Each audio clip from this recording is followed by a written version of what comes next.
Bine v-am găsit, dragii mei din Zodia Scorpion, oriunde v-ați afla. Bine ați venit tuturor, atât dragilor mei abonați, cum de asemenea și celor care poate sunteți pentru prima oară aici pe canalul meu Tarot Flor de Loto. Azi voi face o lectură generală despre luna lui decembrie. Și ca de obicei trebuie să vă readuc aminte că voi vă construiți propriul viitor, așa că vă rog să luați decât acele mesaje care rezonează cu voi, iar restul lăsați-le să zboare în univers. Pentru că sigur sunt pentru alte persoane, alte energii care într-o mai mică sau mai mare măsură au o legătură cu Zodia Scorpion. De asemenea, dragilor, cei care aveți soare, lună, Venus sau ascendentul în Zodia Scorpion, această lectură este de asemenea și pentru voi. Și înainte de a începe lectura propriu-zisă, aș vrea să fac o mică introducere. De ce? Pentru că am avut parte de un eveniment astrologic important pe 19 noiembrie, când Pluton a intrat în Vărsător pentru o lungă perioadă de timp. Mai precis, aproape 20 de ani, deci avem timp suficient să facem transformări, să facem schimbări pe toate aspectele vieții. În particular pe voi, dragilor din Scorpion, acest tranzit afectează casa a patra.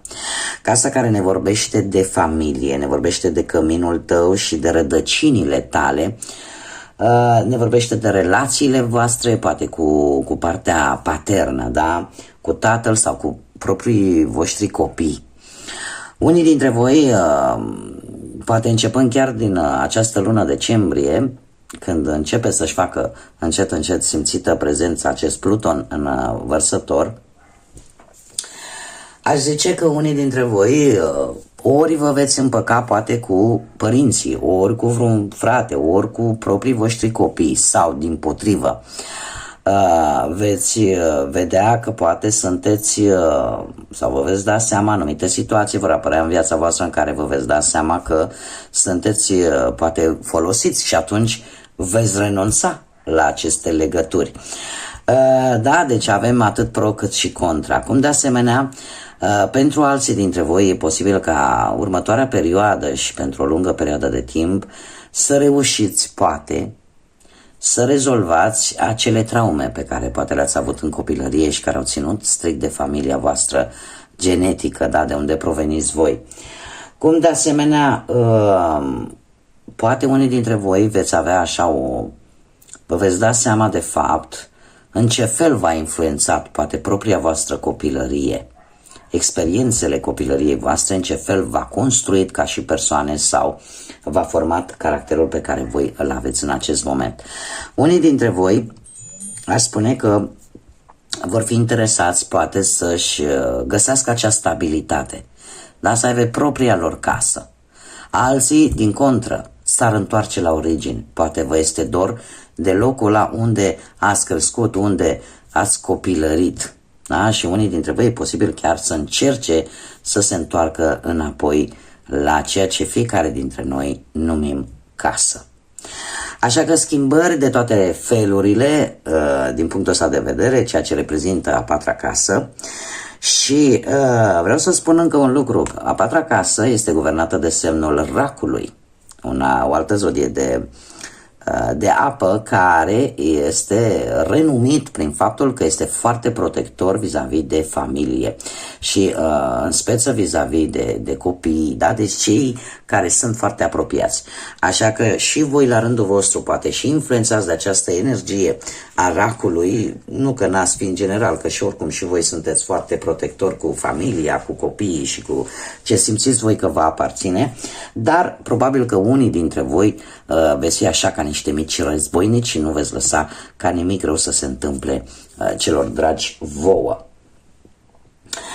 Acum, dragilor, haideți să vedem ce ne spune tarotul. Dar până să vedem ce ne spune tarotul, sunt așa de entuziasmată că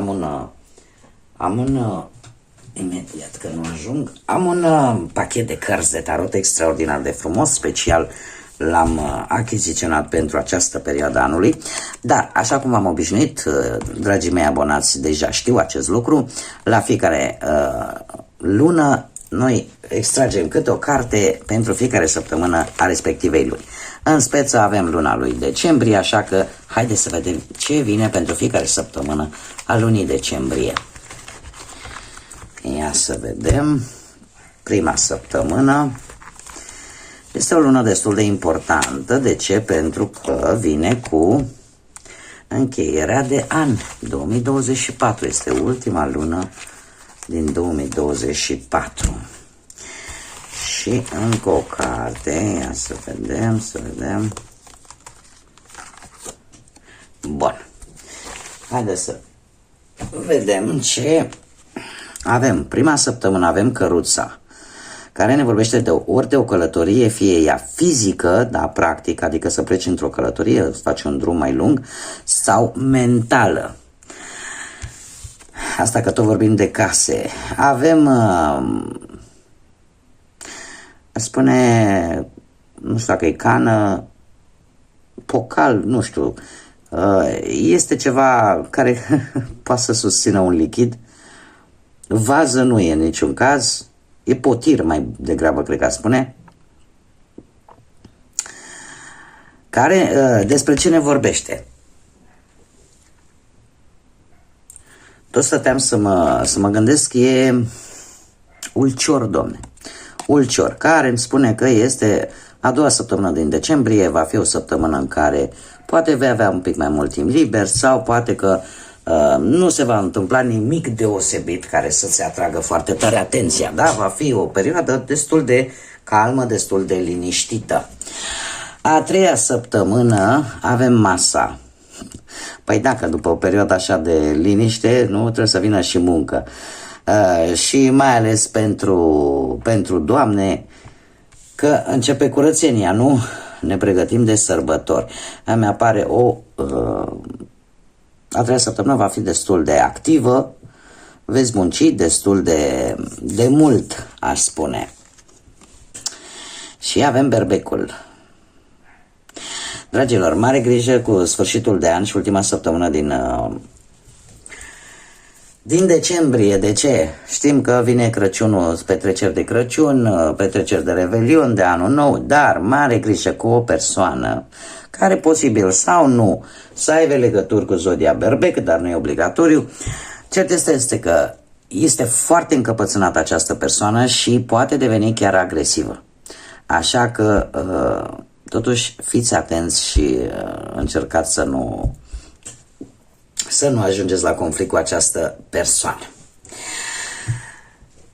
Bun, dragii mei, haideți să vedem ce ne spune tarotul și cum tot am încercat să vi-l tot arăt de la început, acesta este pachetul de cărți de tarot cu tematică de Crăciun, de Anul Nou, de sărbători de iarnă. Am vrut așa să fim un pic, să ne asortăm. Și haideți să vedem ce vine pentru dragii mei din Scorpion în luna lui decembrie. Pe partea profesională. Ce vine în viața profesională pentru dragii mei din Scorpion? Sunteți în așteptarea. Parcă vă luați gândul de la ceva. Dragii mei dragi, haideți să vedem. Treiul de bâte pe partea profesională îmi vorbește de călătorii. Și aici culmea e că posibil o călătorie pe motive profesionale, de ce nu? Cert este că ori așteptați o veste, iar cu patrul ăsta de cupe aș zice că parcă nu mai vine, iar asta nu prea vă place. Dar am un rege de cupe care vă poate reprezenta foarte bine pe voi, care îmi spune că totuși trebuie să aveți răbdare, să fiți înțelegători, pentru că totul se va îmbunătăți. Iar deciziile tale vor fi unele foarte, foarte echilibrate. Da? Adică nu trebuie să vă grăbiți acum pe ultimii 50 de metri. Faptul că avem un doi de bâte aici, asta îmi spune că de asemenea vorbește de călătorii. Dar e posibil ca unii dintre voi să faceți niște călătorii pentru o anumită specializare, pentru poate un anumit curs sau pentru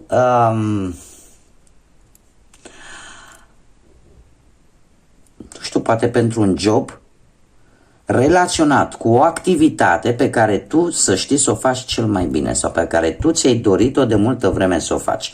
E ca și cum ai zice, vreau să câștig bani din ceva ce îmi place să fac. Era o frază filozofică, nu mai știu exact, că nu vreau să zic tâmpenii, dar era oricum un filozof asiatic, care spunea așa, ce domne, dacă atâta timp cât faci ceea ce îți place, iar asta îți aduce și bani, ești un om fericit. Nu simți că muncești. Cam ceva de genul ăsta. Deci, așteptați într-adevăr, poate un răspuns cu 400 de cupe, șanse sunt. Da? Să vină și trebuie să mai aveți un pic de răbdare, pentru că e posibil ca răspunsul, ia să vedem.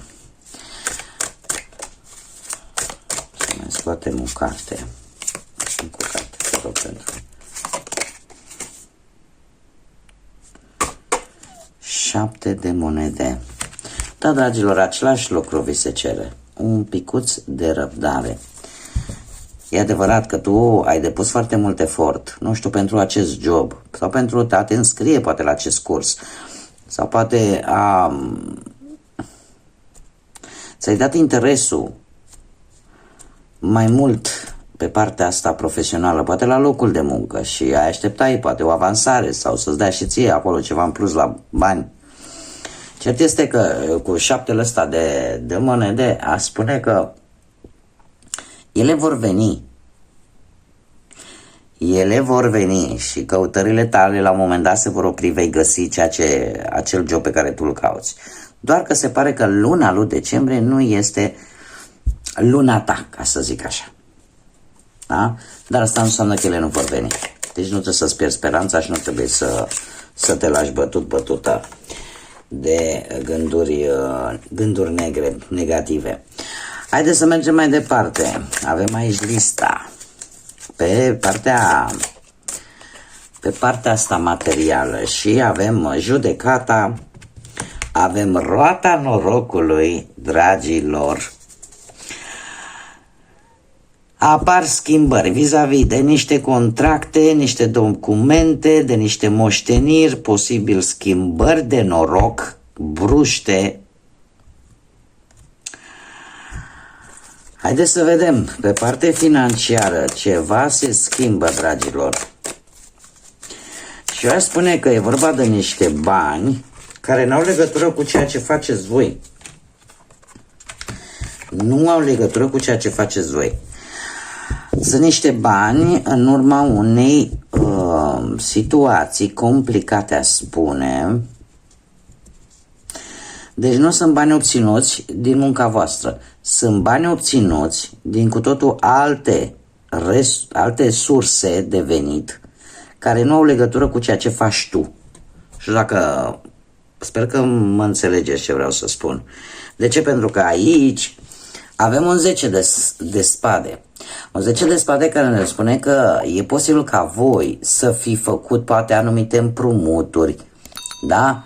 Sau să fi investit poate unde nu trebuia, sau poate ați pierdut din cauza unor persoane care v-au, cum să spun eu, ați pierdut poate niște bani din cauza unor persoane în care voi aveați încredere și care v-au făcut să pierdeți o cantitate de bani. Cert este că această cantitate de bani, printr-o conjunctură foarte surprinzătoare, cumva se întorc la voi. Dar, cum am mai spus, nu are o legătură cu banii pe care îi câștigați voi din munca voastră. Forța îmi spune că ai norocul de partea ta și e posibil să achiziționezi un obiect de valoare, poate tocmai în urma acestei schimbări pozitive pentru voi, aproape de către sfârșitul lui decembrie, achiziționezi ceva pe care tu ți l-ai dorit foarte mult. Da? Dacă nu achiziționezi, oricum norocul este de partea ta. Și eu aș mai spune un lucru. E posibil ca unii dintre voi, chiar dacă se va încerca să vi se facă rău, ca să zic așa. Pe partea asta banilor nu se va reuși, dragilor. Deci nu se va reuși. De ce? Pentru că nu trebuie, pur și simplu. Roata norocului este o carte karmică. Și atunci karma, universul nu va permite lucrul ăsta. Pentru unii dintre voi. Da? Haideți să vedem. Pe partea dragostei, pentru cei care sunteți într-o pereche. Ce cu voi? Ce cu voi?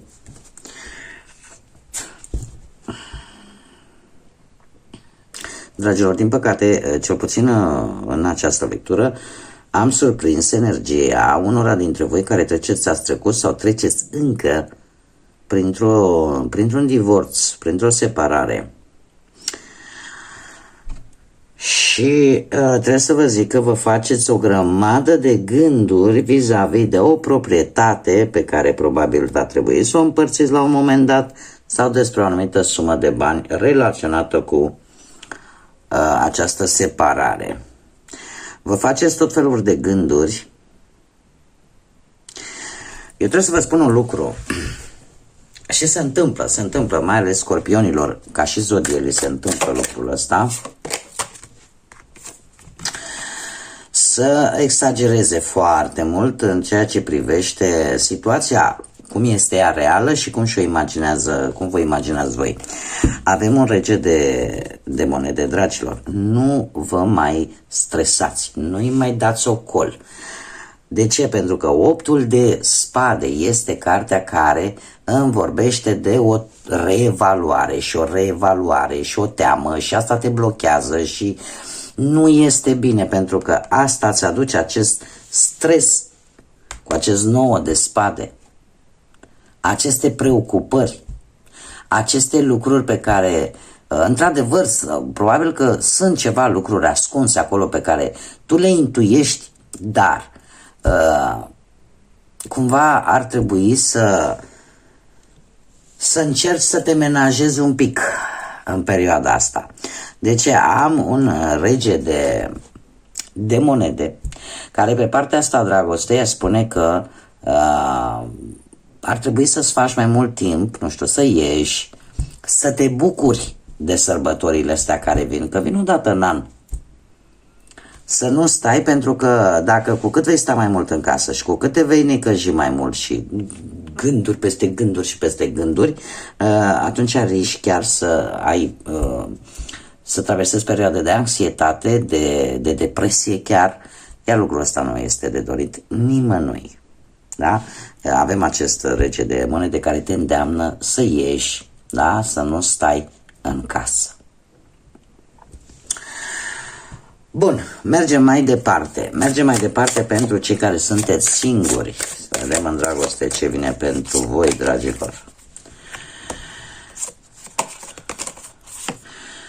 Dragilor, ce să zic, e mai bine la cei singuri decât la cei care poate încă mai sunteți într-o relație. Foarte interesant. Oricum, voi luați decât acele mesaje, adaptați-le, da? Pentru că se întâmplă de multe ori ca ceea ce eu vă spun aici, anumite caracteristici, anumite mesaje importante care vizează o anumită persoană, să fie, de fapt, poate nu persoana voastră de interes și să fiți chiar voi. Da? Deci asta înseamnă să adaptați în funcție de situația fiecăruia. Cei care sunteți singurei sau singurele, avem un as de monede. Se pare că o nouă iubire, ori ați cunoscut o nouă iubire, ori pur și simplu sunteți hotărâți să faceți o schimbare în viața voastră din punctul ăsta de vedere sentimental.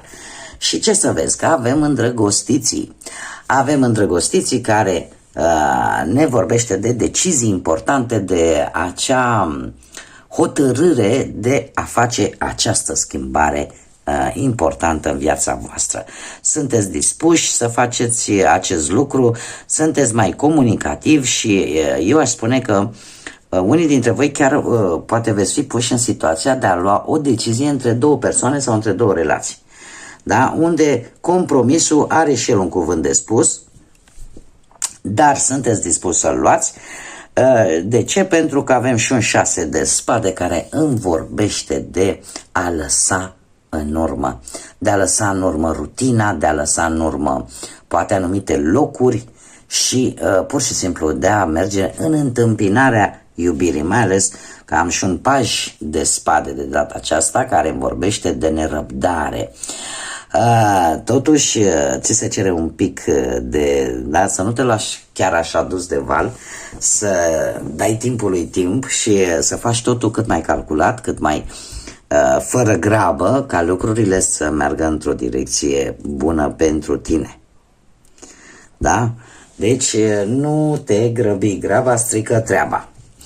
Haideți să vedem ce numere angelice am pentru voi, dragilor, din Scorpion. Știu ce am avut impresia că am o carte întoarsă. Ia stați așa. Ia să vedem. Sigur era. Eu am văzut-o. Da. Chiar două. Și avem numărul 3 și numărul 4 și încă o carte o să mai scoatem. Deci, ori data de 3 decembrie, ori data de 4 decembrie, care îmi vorbește de felul în care tu te exprimi și se pare că o faci într-o manieră foarte naturală. Ești foarte abil pe partea asta a comunicării, iar gândurile și conversațiile pe care tu le ai sunt foarte creative. Așa că poți să obții cam orice și poate mai mult decât alții. Da? Ceva situații importante, evenimente importante pe data de 3. Pe data de 4 se pare că vei avea o stabilitate sau vei aduce o stabilitate judecând rațional la oricare situație care îți va apărea în această dată. Se pare că tu ești acea rocă, acea piatră și munca ta și perseverența ta te poate transforma într-un prieten amiabil și un coleg de încredere. Sunt stabilă. Și avem de asemenea data de 19 sau data de 10 decembrie care vine cu independență și autosuficiență, care sunt necesare pentru voi, dragilor. Sunteți foarte capabili atât în viață cât și în muncă și nu ai frică să iei, să-ți asumi poate chiar și cele mai mari riscuri pentru a reuși să obții ceea ce tu îți dorești în viață. Și avem aici, sunt pioneră, dar nu acelea comuniste. Exact ca și cum ai spune, domne, nu mi-e frică de nimic, vreau să încerc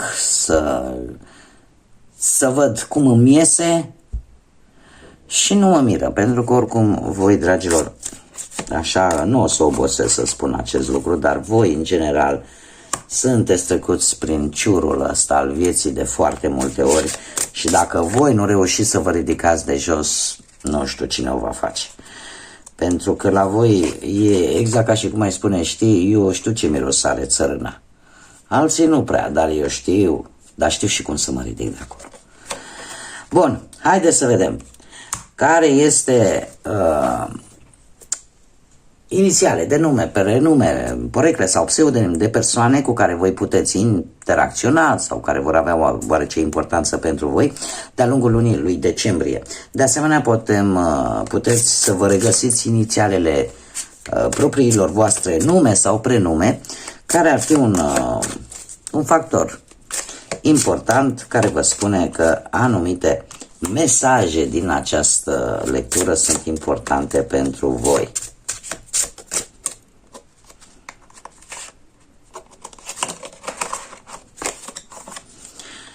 Bun.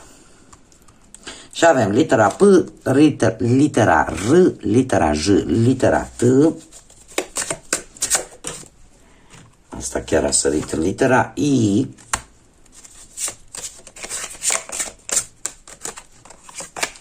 Litera E. Litera B. Și încă o carte, te rog. Și litera C.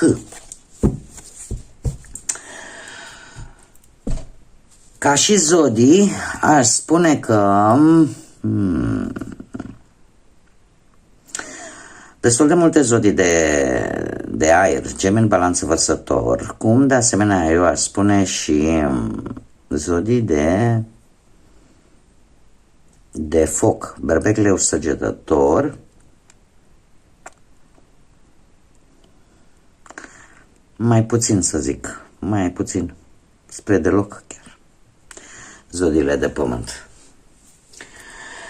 Haideți să vedem ce mesaj are oracolul pentru voi, dragilor, pentru această lună decembrie, pentru dragii mei din Scorpion, care este mesajul lunii decembrie.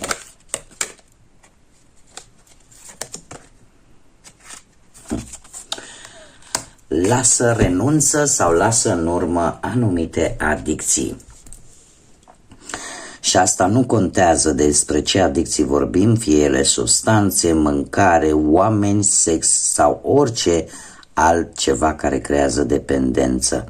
Este momentul să iei acțiune, să începi să te vindeci de aceste adicții și să le înlocuiești cu alternative mult mai sănătoase. Aici, cum am mai spus, așa bine cum spune și mesajul, o adicție o poți avea cu orice fel de substanță toxică, pe care le știm fiecare, alcool, droguri și așa mai departe, dar de asemenea vorbim și de adicții care pot veni la nivel social. Acea codependență față de anumite persoane în care noi credem că nu putem reuși și nu putem noi fără persoana aia, nu putem, exact ca și cum ne agățăm de acea persoană, de acea relație, de acea situație, pentru că nu reușim să vedem de fapt și alte alternative. Deci ar putea să fie și această adicție, această codependență față de o relație, față de o persoană sau de o anumită situație. Bun, dragii mei, aceasta a fost lectura pentru luna lui decembrie. Eu vă doresc totuși ca luna lui decembrie să vă găsească în primul rând sănătoși, plini de viață, plini de carismă, să vă aducă așa o lumină în suflete și în gânduri și să vă aducă acea liniște în așa fel încât să încheiați anul într-o stare de liniște, de pace, de bucurie alături de cei dragi vouă și de multă energie pozitivă.